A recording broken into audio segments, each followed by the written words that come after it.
Androany koa moa dia nisy ny fanambarana izay nataony tompon'andraikitra eo anivon'ny ministeran'ny fitantanam-bola sy ny teti-bola-panjakana nambarana izy ireo fa iray amin'ireo ratsy mangaika avy eo anivon'ny tahirim-bola-panjakana ny avy eo anivon'izay ministera izay.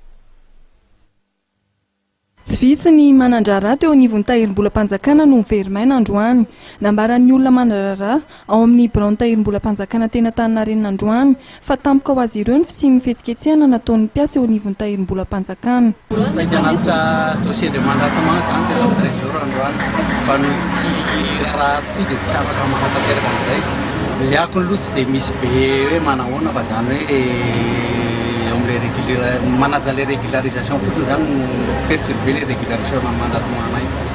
Premier 25 du mois foana zany dia izy. Dia voatery tsy maintsy manao ireo mandatement amin'ny décembre, 1er décembre. Fa le fotoananao very taty sy ny zavatra tokony ataonao any ampiasana zany.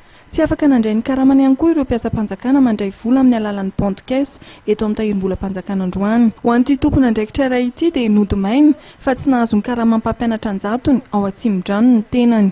Natongavako aty zao androany dia akany karama zany karama volana novambra. Asomny enseignement zany any Atsimondrano.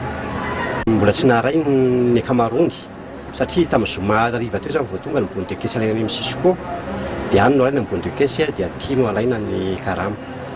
Tsisy azo atao moa zany zao dia miandriandry eto fotsiny aloha fa hiverina ody dia angamba raha pisonay zany tsy hiasa fa mbola tsy maintsy alaina aloha ny karamako.